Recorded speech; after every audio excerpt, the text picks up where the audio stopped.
प्रश्न है, पारे की 27 एक समान बूंदों में प्रत्येक को 10 वोल्ट के विभव तक आवेशित किया गया है।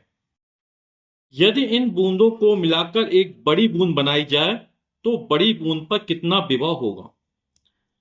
तो 27 एक समान छोटी बूंदें है ना, और इनको मिलाकर एक बड़ी बूंद बनाई जाती है।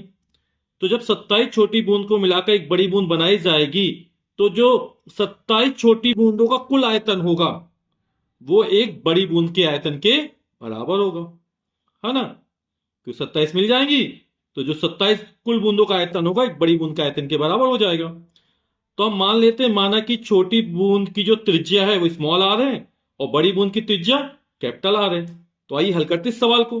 तो हमने छोटी बूंद की त्रिज्या स्मॉल आर मीटर मान ली और बड़ी बूंद की त्रिज्या कैपिटल आर मीटर मान ली। तो अभी चर्चा की थी कि जो बड़ी बूंद का आयतन होगा वो कितनी 27 छोटी बूंद को मिलाकर बनाया गया। तो 27 गुणे प्रत्येक छोटी बूंद का आयतन। अब बूंद की आकृति कैसे गोली होती है और गोले का आयतन होता है 4/3 पाई, और बड़ी बूंद की त्रिज्या कैपिटल आर है तो कैपिटल आर क्यूब हो जाएगा बराबर 27 गुणा, और छोटी बूंद का आयतन 4/3 पाई, इसकी त्रिज्या स्मॉल आर है तो स्मॉल आर क्यूब हो जाएगा। 4/3 पाई से 4/3 पाई कैंसिल हो जाएगा तो हो जाएगा कैपिटल आर क्यूब बराबर हो जाएगा 27 स्मॉल आर क्यूब। तो कैपिटल आर का मान कितना निकल आएगा, ये निकल आएगा 3 त्रिका 9 है 27 3 आर। अब हमें बड़ी बूंद का विभव निकालना है ना, तो विभव Q बराबर होता सी वी, तो V बराबर हो जाएगा Q/C। यानी बड़ी बूंद पर आवेश ज्ञात करना है और बड़ी बूंद की धारिता याद करना है। तो हम छोटी बूंद के पदों में निकाल लेते हैं पहले, ठीक है।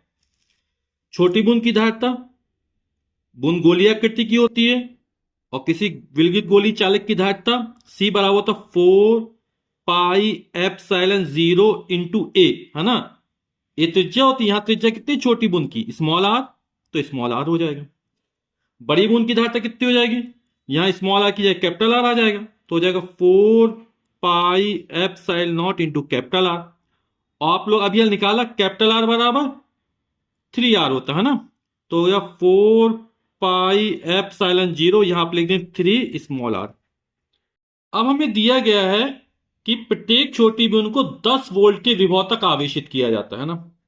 क्यू बराबर क्या होता है सी वी, तो हम छोटी बूंद पर आवेश निकाल लेते हैं और बड़ी बूंद पर आवेश निकाल लेते हैं, है ना। तो छोटी बूंद पर आवेश स्मॉल क्यू बराबर क्या होता है सीवी होता है।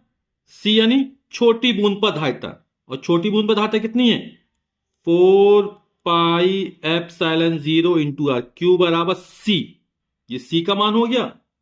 और वी कितना है, प्रत्येक बूंद को 10 वोल्ट के विभव तक आवेशित किया जाता है तो ये 10 का गुणा हो जाएगा, क्यू बराबर सीवी। इसको हम इस तरह लिख सकते हैं 4πε0 और ये हो जाएगा 10 इंटू आर। अब छोटी बूंद पर निकाल लिया तो बड़ी बूंद पर निकल आएगा आवेश, है ना, क्योंकि 27 छोटी बूंद मिलकर एक बड़ी बूंद बनती है। तो जो 27 छोटी बूंदों पर आवेश होगा वही एक बड़ी बूंद पर आवेश होगा। तो बड़ी बूंद पर आवेश कैपिटल क्यू मान लिया तो क्यू बार कितना हो जाएगा 27 छोटी बूंद को मिलाकर एक बड़ी बूंद बनती है, तो एक छोटी बूंद पर जो आवेश है उसमें 27 का गुणा कर दिया जाएगा तो बड़ी बूंद पर आवेश निकल आ जाएगा। तो 27 और क्यू का मान कितना है 4πε0 इंटू 10 स्मॉल आर। तो हमें बड़ी बूंद पर आवेश निकल आया, बड़ी बूंद की धारिता निकल आई, तो हम बड़ी बूंद का विभव निकाल लेंगे। Q बराबर सी वी, तो V बराबर Q/C, यानी कि बड़ी बूंद पर आवेश बटे बड़ी बूंद की धारिता। बड़ी बूंद का विभव कैपिटल V बराबर हो जाएगा Q/C। मान रख देते हैं, कैपिटल Q का मान है 27 4πε0 इंटू 10R अपॉन, और बड़ी बूंद की धारिता है 4πε0 3R, 4πε0 इंटू 3R। 4πε0 से 4πε0 कट जाएगा, स्मॉल आर से स्मॉल आर कट गया, है ना। तो बचेगा 27 गुणा 10/3, 3 एकम 3, 3 में 27, 9 आ जाएगा। और 9 में 10 का गुणा होगा, 9 धाम 90 निकल आएगा। और विभव का मात्रक क्या होता है? वोल्ट होता है। तो जो बड़ी बूंद पर विभव निकलेगा वो 90 वोल्ट का विभव होगा।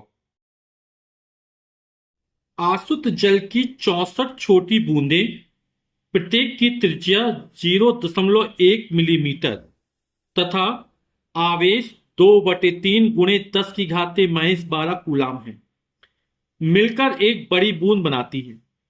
बड़ी बूंद पर विभव ज्ञात कीजिए। तो ये 64 छोटी बूंदें हैं, है ना। इसकी त्रिज्या हमको दी गई है। तो छोटी बूंद की त्रिज्या हम स्मॉल आर मान ली। ये हमको दे रहा 0.1 mm का मतलब मिलीमीटर। ठीक।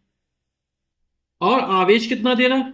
स्मॉल क्यू का मान दे रहा हमको 2/3 गुणे 10 की घाते -12 कूलम। ठीक है। मिलकर एक बड़ी बूंद बनाते हैं। तो बड़ी बूंद की त्रिज्या हम कैपिटल आर मान लेते हैं और बड़ी बूंद पर आवेश जो कैपिटल क्यू मान लेते हैं। अब 64 छोटी बूंदें मिलकर एक बड़ी बूंद बनती है ना। तो 64 छोटी बूंदों का जो आयतन होगा वो एक बड़ी बूंद के आयतन के बराबर होगा। तो हम त्रिज्या में संबंध निकाल लेंगे। तो चूंकि 64 छोटी बूंदों से मिलकर एक बड़ी बूंद बनती है, तो बड़ी बूंद का आयतन 64 छोटी बूंदों के आयतन के बराबर होगा। तो बूंद कैसी आकृति की? गोलीय आकृति की होती है। और गोले का आयतन कितना होता है? 4/3 पाई आर क्यूब। यहां हमने बड़ी बूंद की त्रिज्या कैपिटल आर मान ली। गोले का आयतन क्या होता है? 4/3 पाई आर क्यूब बराबर 64 गुणे, ये भी 4/3 पाई स्मॉल आर क्यूब होगा। जहां पर स्मॉल आर क्या है? छोटी बूंद की त्रिज्या है। 4/3 पाई से 4/3 पाई कट गया, तो यहां से बचेगा आर क्यूब बराबर 64 स्मॉल आर क्यूब। ठीक।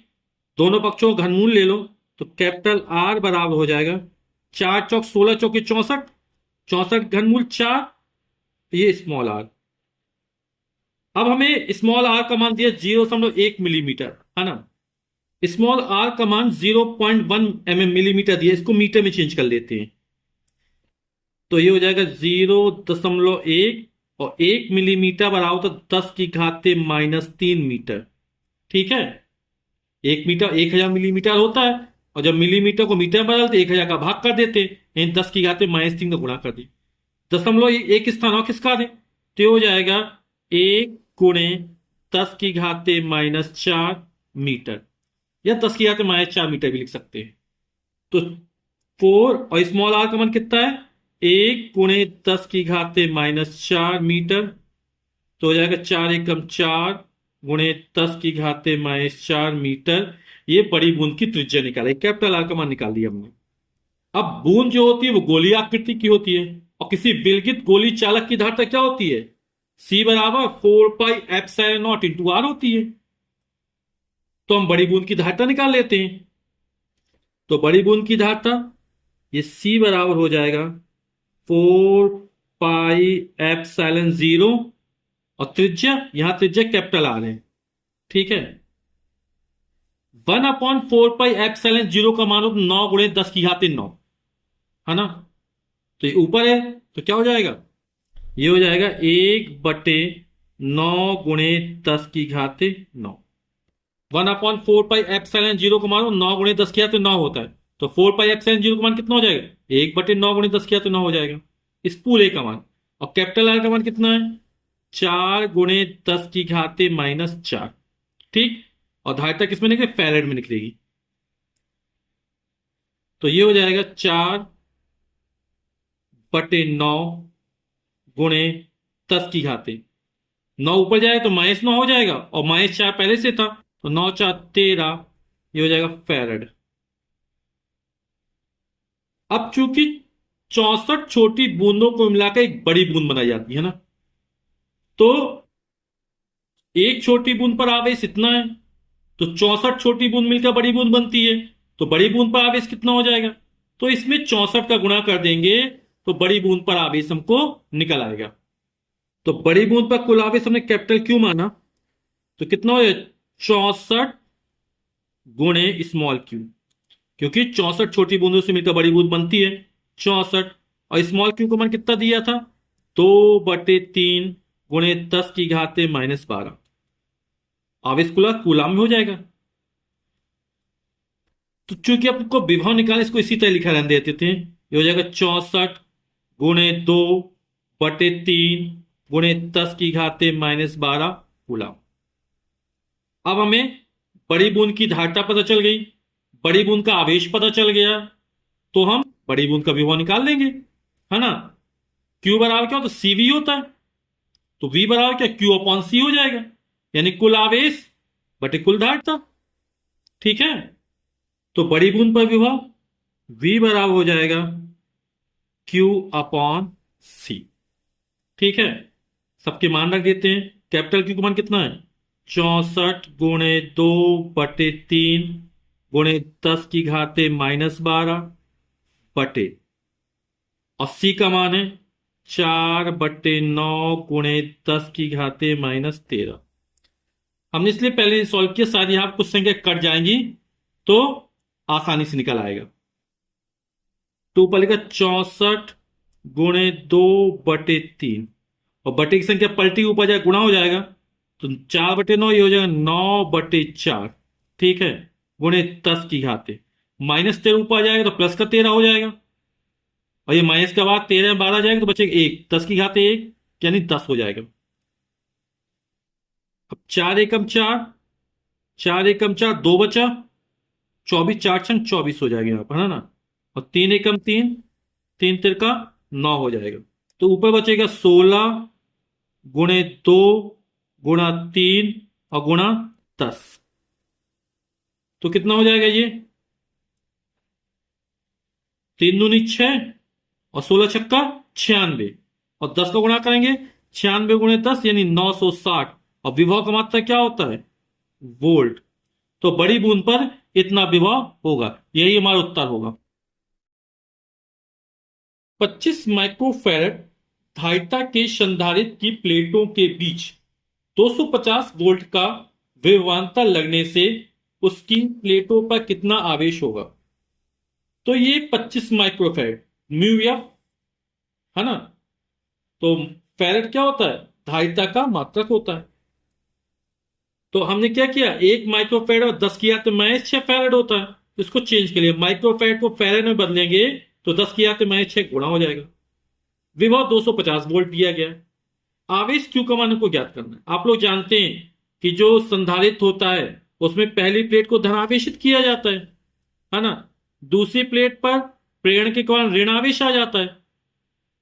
तो पहली प्लेट पर जितना धनावेश होता है दूसरी प्लेट पर उतना ही ऋणावेश होता है। आवेश के परिमाण समान होते हैं, तो क्यू का मान निकाल लेंगे तो पहली प्लेट पर धनावेश हो जाएगा, दूसरी प्लेट पर ऋणावेश रहेगा, परिमाण वही रहेगा। तो आप लोग जानते हैं क्यू बराबर क्या होता है, सीवी।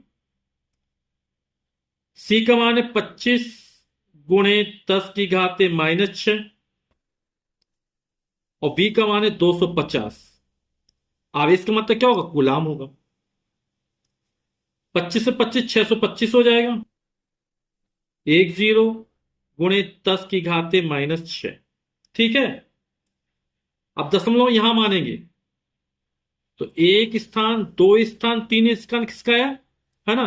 तो क्या हो जाएगा 6.25 गुणे, जब दशमलव इस साइड खिसकता है ना, तो इसमें 3 जोड़ देंगे, तो -6 में जब 3 जोड़ेंगे तो बचेगा -3 कूलाम।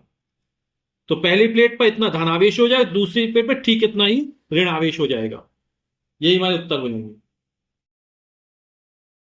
100 पिकोफैरेड का संधारित्र, तो जो संधारित्र की धारिता को सी दी गई है वो कितनी दी गई है, 100 पिकोफैरेड। आप लोग जानते हैं 1 पिकोफैरेड बराबर कितना होता है, 10⁻⁻12 फैरेड। तो पिकोफैरेड है ना, यहां फैरेड आ गया। ठीक, 100 वोल्ट तक आवेशित किया गया है, तो विभव हमको दे रहा है कितना, 100 वोल्ट दे रहा है। संधारित्र पर संचित आवेश ज्ञात की, क्यू का मान हमको ज्ञात करना है। ठीक, तो क्या हो जाएगा, क्यू का मान ज्ञात करना, सीओ वी दिया गया है, तो क्यू बराबर क्या होता है, सीवी। तो सूत्र का प्रयोग कर देंगे। तो संधारित्र पर संचित आवेश Q बराबर होगा सी वी। सी का मान दिया 100 गुणे 10⁻⁻12 फैरेड। वी का मान हमको 100 वोल्ट दिया गया है। 100 गुणा 100 कितना हो जाएगा ये? 10,000 हो जाएगा, गुणे 10⁻⁻12, है ना। अब दशमलव यहां मानेंगे तो एक स्थान किसका आया, दो स्थान किसका आया, तीन स्थान किसका आया, चार स्थान किसका आया, तो हो गया 1.0। अब जब दशमलव के स्तर किसका आते हैं तो क्या होता है, प्लस में जाता है। तो चार स्थान किसका, तो प्लस 4 जोड़ देंगे, तो -12 में 4 जोड़ेंगे तो बचेगा -8। आवेश का मात्रा कूलाम। 1 गुणे 10 किया तो -8 कूलाम, तो लिख सकते 10⁻⁻8 कूलाम, और यही हमारा उत्तर हो जाएगा। एक संधारित्र को 1000 वोल्ट से आवेशित करने पर, तो यहां पर जो आवेशित किया 1000 वोल्ट तक आवेशित किया जा रहा है, यानी हमको विभव दिया गया है वो हमको 1000 वोल्ट दिया गया है। वह 2 माइक्रो कूलाम आवेश ग्रहण करता है। तो आवेश Q का जो मान हमको दिया गया है वो 2 माइक्रो कूलाम। आप लोग जानते हैं 1 माइक्रो कूलाम बराबर कितना होता है, 10⁻⁻6 कूलाम होता है। माइक्रो कूलाम हटा, 10⁻⁻6 गुणा किया और कूलाम आ गया। आवेश का मात्रा क्या होता है, कूलाम होता है। संधारित्र की धारिता ज्ञात कीजिए, यानी संधारित्र की धारिता को सी का मान ज्ञात करना है। आप लोग जानते हैं क्यू बराबर क्या होता है, सीवी होता है ना। तो सी बराबर क्या हो जाएगा, क्यू अपॉन वी हो जाएगा। संधारित्र की धारिता सी बराबर हो जाएगा क्यू अपॉन वी। अब सबके मान है, क्यू का मान कितना दिया, 2 गुणे 10⁻⁻6 कूलाम है। वी का मान कितना, 1000 है। 1000 कैसे, 10⁻3, 10 गुणा 10 गुणा 10 1000 होता है, 10⁻3 हो गया। तो 2 गुणे 10⁻3 ऊपर जाएगा माइनस का हो जाएगा, और -6 पहले से था, कितना हो, 10⁻⁻9। और धारिता की मात्रा फैरेड, या एफ से लिख सकते हैं। यही हमारा उत्तर हो जाएगा। लेकिन उत्तर हमको माइक्रो फैरेड में दे रहा है ना, तो क्या लिखेंगे इसको, 2 गुणे 10⁻³ गुणे 10⁻⁻6, -3 -6 -9 होता है फैरेड। तो 10⁻⁻6 फैरेड हटेगा और इसके स्थान पे माइक्रो फैरेड लिख देंगे, तो हो जाएगा 2 गुणे 10⁻³ माइक्रो फैरेड। तो एक किताब के अनुसार आंसर हो जाएगा। एक समांतर प्लेट संधारित्र को 500 वोल्ट तक आवेशित किया जाता है। अब इसकी प्लेटों के बीच की दूरी को घटाकर आधा कर दिया जाता है। संधारित्र पर नए विभवांतर की गणना की गई। तो समांतर प्लेट संधारित्र की धारिता C बराबर होता है ε0 A अपॉन डी, जहां A क्या है, प्लेटों का क्षेत्रफल है, और स्मॉल डी प्लेटों के बीच की दूरी है। तो पहली कंडीशन में ये मान लो संधारित्र है, तो यहां प्लेटों का क्षेत्रफल क्या है, कैपिटल ए है। पहली प्लेट धनावेशित होती है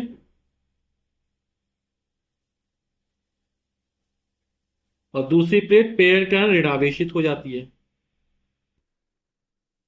ये जो बीच की दूरी है ये हमने डी मान ली, पहली कंडीशन है। तब संधारित्र की धारिता C/ε0 A अपॉन डी हो गई। इस समय विभव कितना है, 500 वोल्ट है। ठीक, अब क्या, अब इसकी प्लेटों के बीच की दूरी को घटाकर आधा कर दिया जाता है। अब ये जो दूरी है प्लेटों के बीच,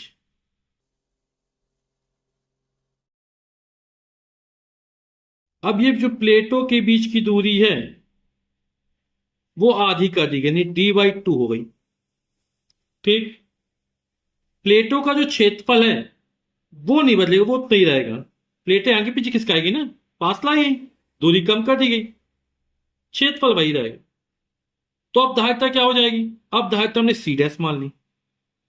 ठीक है, कितना हो जाएगा, ε0 A, अब D की जगह हो जाए D/2 हो जाएगा। तो C और C डैश में अनुपात ज्ञात कर लेते हैं। तो C अपॉन C डैश बराबर, C का मान कितना है, ε0 A अपॉन डी, इसका मान है एप्सिलॉन 0 ए अपॉन d/2। ठीक है, तो हो जाएगा एप्सिलॉन 0 ए अपॉन डी इंटू ये बटे की संख्या ऊपर जाए गुणा हो जाएगा, तो ये जाएगा d/2 अपॉन एप्सिलॉन 0 ए। एप्सिलॉन 0 से एप्सिलॉन 0 कट जाएगा, डी से डी कट जाएगा, ये बचेगा 1/2। ठीक, अब प्लेटों को पास पास लाया गया है ना, तो प्लेटों पर जो आवेश है वो तो नहीं बदलेगा, वो तो सेम रहेगा ना। तो आवेश नहीं बदल रहा, दूरी बदल गई।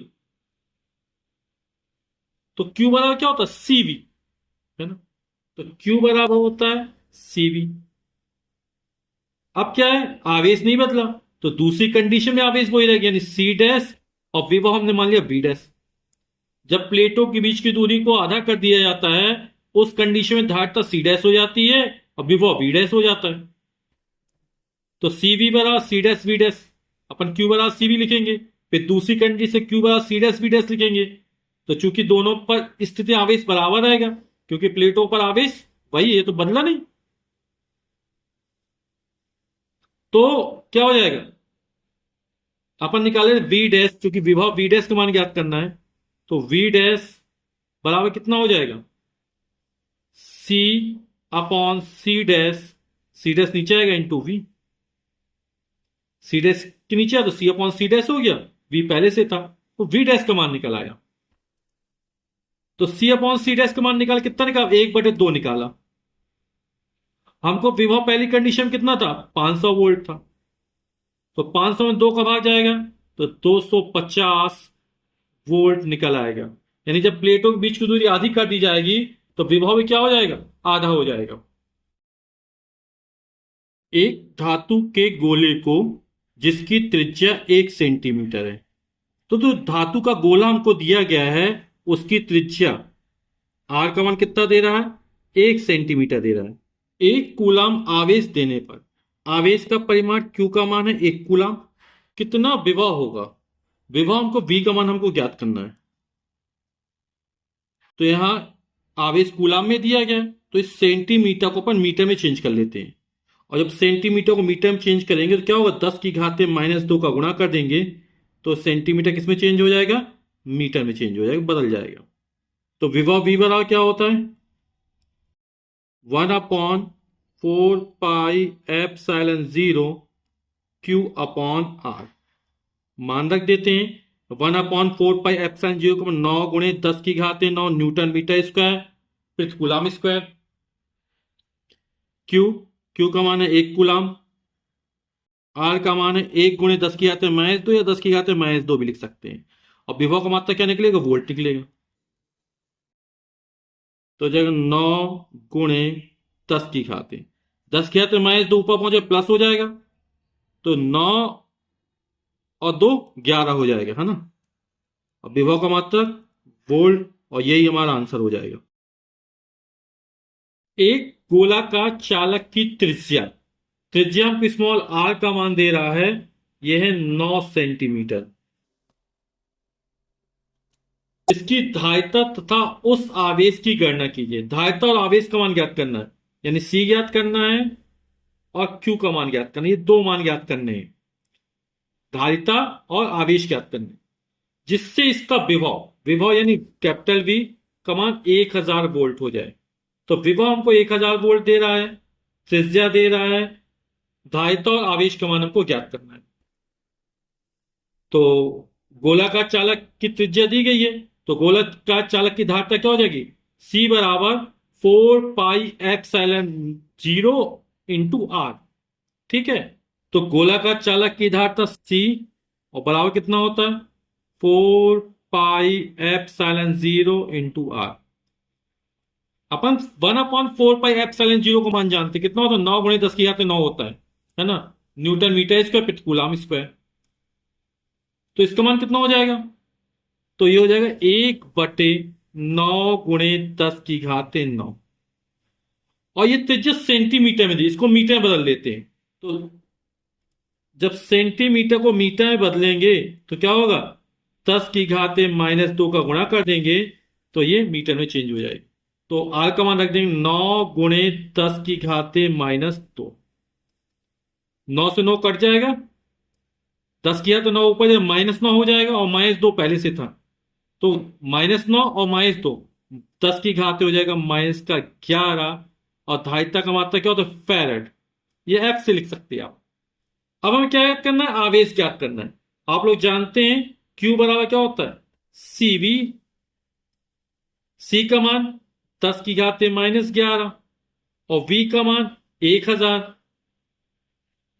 तो 10⁻11 1000 लिख सकते, 10⁻3, 10 × 10 × 10 3 बार कर दो। अब ये गुणा हो रहा है, आधार समान घातें जुड़ेंगी, तो -11 में 3 जोड़ेंगे तो बचेगा -8। आवेश का मात्रा क्या होता है? कूलाम होता है। तो गोलाकार चालक पर जो आवेश होगा वो 10⁻8 कूलाम होगा। यही हमारा उत्तर हो जाएगा। लेकिन किताब में यहाँ पिको फैरेड दे रहा है, तो इसको पिको फैरेड में चेंज कर लेते हैं, है ना। ये 10⁻11 है, तो इसको हम क्या लिख सकते हैं? 10⁻1 × 10⁻11। तो क्या कर देंगे? -12 कर देंगे। तो -12 में जब 1 जोड़ेंगे तो -11 हो जाएगा। ठीक है। अब 10 ये फैरेड में है, अब ये 10 किया तो -फैरेड हटेगा, किस पिको फैरेड में आ जाएगा। 10 किया तो 1 है 10, तो 10 पिको फैरेड। ठीक, समझ गए ना आप। यहां पे 10 किया तो 1 लिखा, आधार समान घातें जुड़ जाएंगी, -12 में 1 जोड़े -11 हो जाएगा। यानी 10 की घात -11 को अपन इस तरह लिख लिया। तो 1 फैरेड वैद्युत धारिता वाले गोली चालक की त्रिज्या ज्ञात कीजिए। तो वैद्युत धारिता कितनी दी गई है? वो 1 फैरेड दी गई है। तो C का मान हमको दिया गया 1 फैरेड, और त्रिज्या ज्ञात करना है चालक की। त्रिज्या स्मॉल ए से लिखते हैं या आर से लिखते हैं, इसका मान हमें ज्ञात करना है। तो आप लोग जानते हैं गोली चालक की धारिता C बराबर होता है 4πε0 × A। ए का मान ज्ञात है, ये संख्या इसके बटे में चली जाएगी, तो ए बराबर हो जाएगा 1/4πε0, पूरा का पूरा इसके नीचे आ जाएगा, गुणा सी हो जाएगा। मान रख देते हैं 1/4πε0 का मान 9 × 10⁻9 होता है, और सी का मान कितना दिया? 1 फैरेड दिया गया, और इसमें गुणा करेंगे तो हो जाएगा 9 × 10⁻9। और ये क्या? त्रिज्या। त्रिज्या का मतलब क्या होता है? मीटर।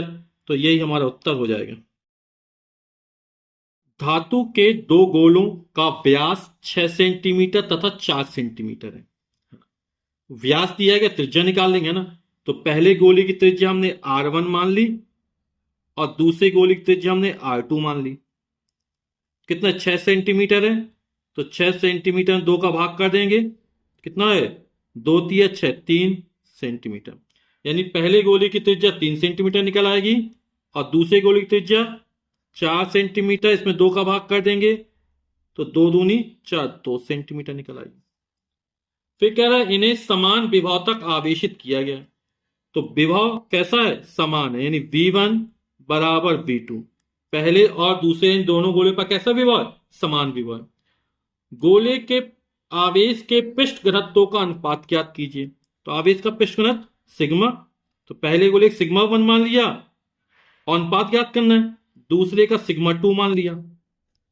इसका मान हमें ज्ञात करना है, तो हमें आवेश के पृष्ठ घनत्व को अनुपात ज्ञात करना है ना। तो सिग्मा बराबर क्या होता है? Q/A, है ना। आवेश क्या होता है? पूरे पृष्ठ पर वितरित होता है, तो सिग्मा बराबर Q/A, है ना। तो Q ज्ञात कर लेते हैं। तो पहले गोले पर आवेश कितना हो जाएगा? Q बराबर होता है CV। ठीक है, तो पहले गोले पे आवेश Q1 बराबर हो जाएगा C1, और V1 के मान बराबर V1 V2, तो V लिखा रहने देते थे।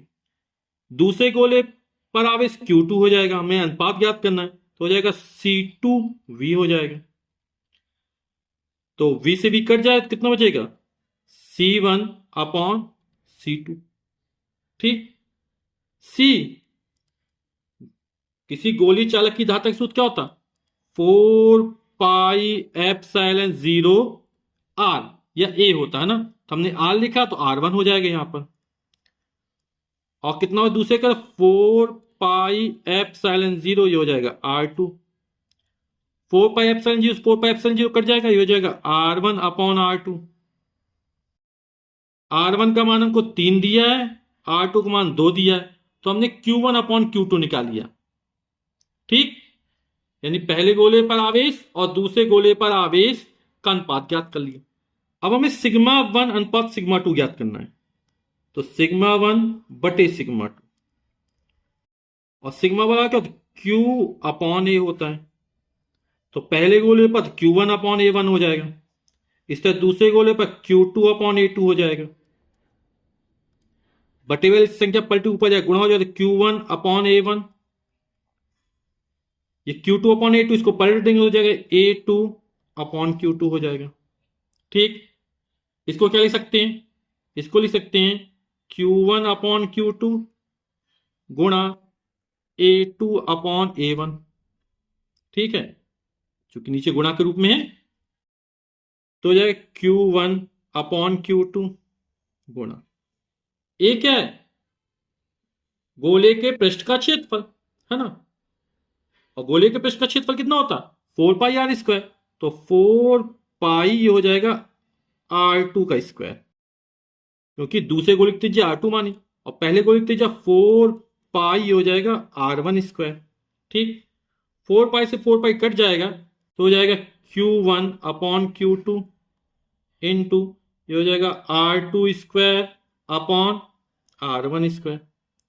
इसको अपन क्या लिख सकते हैं, Q1/Q2, इसको लिख सकते हैं R2/R1 का होल ऑफ स्क्वायर। ठीक, दोनों में चढ़े मान रख देते हैं। Q1/Q2 इसका मान कितना निकला 3/2, तो यहां पर लिख दे 3/2। R2 दूसरे गोले की त्रिज्या 2 सेंटीमीटर थी और पहले गोले की त्रिज्या 3 सेंटीमीटर थी, वर्ग कर दिया, तो हो जाएगा 3/2 गुणा वर्ग मतलब 2 गुणा 2/3 गुणे 2/3। 1 3 से 1 3 कट जाएगा, 2 से 2 कट जाएगा, तो बचेगा 2/3। तो σ1/σ2 का मान हमने निकाल लिया 2/3, यानी कि गोलों के आवेश के पृष्ठ घनत्व का अनुपात σ1/σ2 बराबर कितना हो जाएगा 2/3, और यही हमारा उत्तर हो जाएगा। 100 वोल्ट बैटरी द्वारा, तो बैटरी का जो विभव दिया V का मान वो हमको 100 वोल्ट दे रहा है।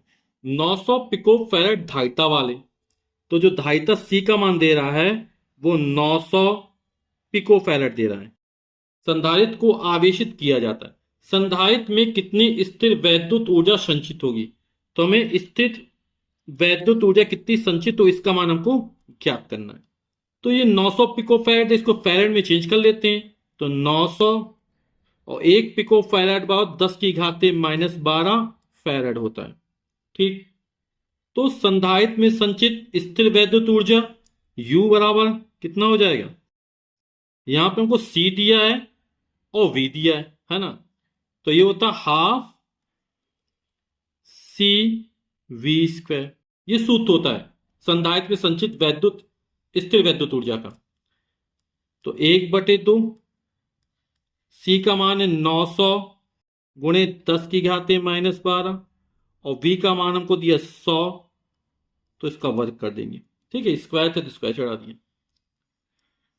900 में 2 का भाग है, 2 चौके 8, 1 बचा, 10 हो जाएगा, 2 पंचे 10, 0 गुणे 10⁻⁻12, और जब 100 का वर्ग करेंगे तो कितना हो जाएगा 100 गुणा 100 यानी 10,000 हो जाएगा। अब 450 में इसका गुणा करेंगे तो 450, 1 2 3 4 जीरो बढ़ा देंगे, 1 2 3 4 शून्य बढ़ा दिए, गुणे 10⁻⁻12। अब दशमलव यहां स्थिर माना है ना, तो 1 स्थान 2 स्थान 3 4 5 6 स्थान खिसकाएंगे है ना, तो हो जाएगा 4 पॉइंट। दशमलव यहां स्थिर माना, दशमलव को हमने यहां स्थिर माना, तो 1 स्थान 2 3 4 5 6 स्थान खिसकाए है ना, तो हो गया 4.5 गुणे 10⁻। अब जब दशमलव इस तक खिसकता है ना, राइट हैंड साइड से लेफ्ट हैंड साइड की ओर आता है, तो जितने स्थान खिसकता उतना जोड़ देते हैं। 6 स्थान खिसका तो -12 में 6 जोड़ देंगे, तो ये हो जाएगा हमारा 4.5 गुणे 10 की घाते -6 और ऊर्जा का मात्रक जूल। यही हमारा आंसर हो जाएगा।